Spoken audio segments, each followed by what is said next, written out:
So people ask me all the time, they say, Zane, what's your favorite hangover cure? You've had so many different hangover cures all over the world. And I said, that's it.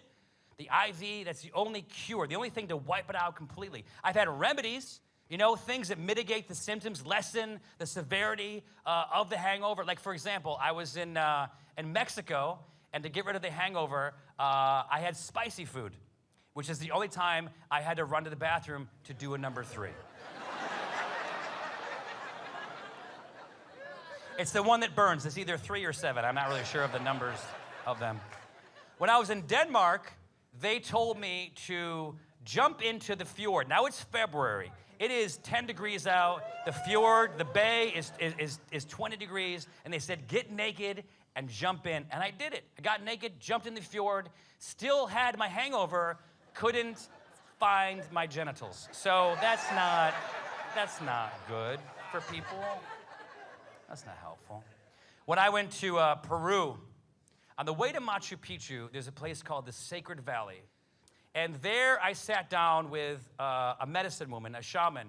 And in this ceremony, she took a long, thin stick. She burned the end of a stick, and she gave me 5 cigarette burns on my arm and put frog poison inside those wounds. So after a few moments, my body absorbed this poison, and my body thought that I had just ingested a poisoned frog. So I became violently ill, and I threw up uncontrollably for an hour and a half, which made me realize that my hangover wasn't that bad.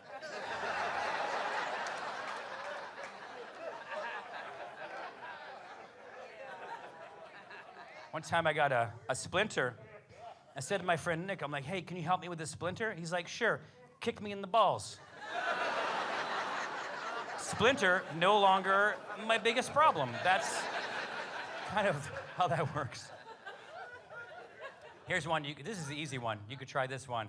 When I was in Greece, they told me to take a raw onion, cut it in half, and take half of that onion and put it directly under your genitals to cure your hangover. And all that did was, like, an hour later was give my wife bad breath. So...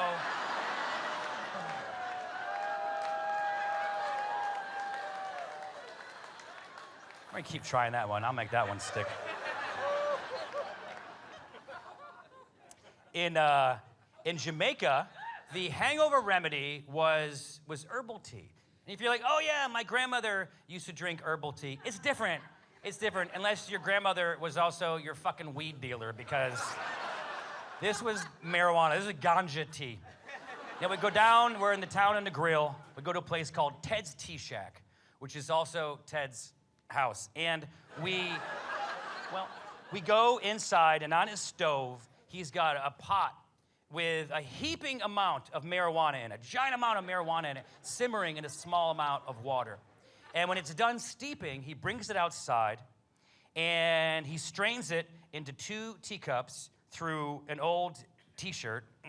And he filled his cup a little bit, and he filled my cup all the way to the top. And then he drank his, and then I drank mine. And then Ted was like, oh man, you drank the whole thing. What? Yeah. Ted, yeah, you poured that for you and you drank that, and then you poured this for me and I drank that. Why, I wasn't supposed to? No, man. I poured a little bit for me, because this is all I can handle.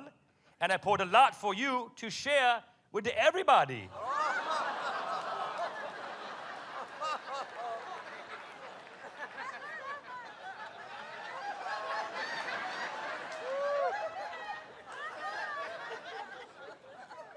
That's a lot of tea, man.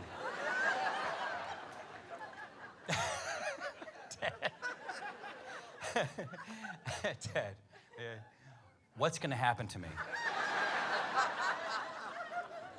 Man, I don't know. But it could be trouble. I think it's gonna feel like you got hit by a freight train. Ted, what? Whoa, man. Hit by a freight train? Why don't you use an analogy that you can relate to? Why don't you tell me it'll feel like I got hit by a bobsled?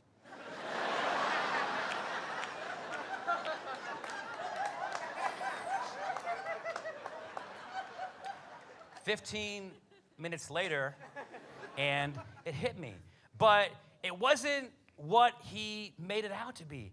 I just got hit with this wave of relaxation. I just felt like this warmth wash over me. I felt good. I felt great. I felt present. I felt alert. I felt relaxed. I was like, Ted, man, why'd you scare me? If you had more of this tea, I would drink it right now. I like the way that this feels. He's like, man, I don't know what the hell you're talking about. It's not gonna hit you for another 45 minutes, man. So, 45 minutes later, I lost the use of my legs. That's true. I was stuck in my chair. I had to be carried by the crew to the crew van. This is how they walk. Don't make fun of them. Put in the van, double seat belted in so I didn't fall over on the turns. Driven to the hotel. We got to the hotel, be carried to the hotel, through the hotel lobby.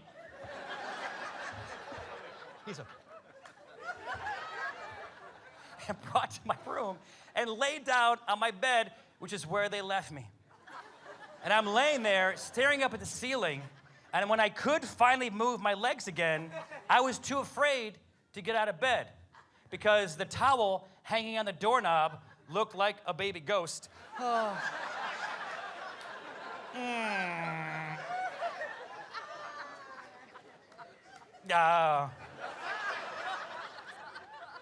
Edibles may cause paranoia. Like, look, I smoked pot before. I never felt anything like this. Maybe Ted gave me something stronger. Maybe he gave me something different. Maybe he's on his way to my hotel room right now to harvest my organs. When he gets here, should I tell him that my liver is probably not an organ that he wants from me? Take my spleen, Ted. I haven't even used it.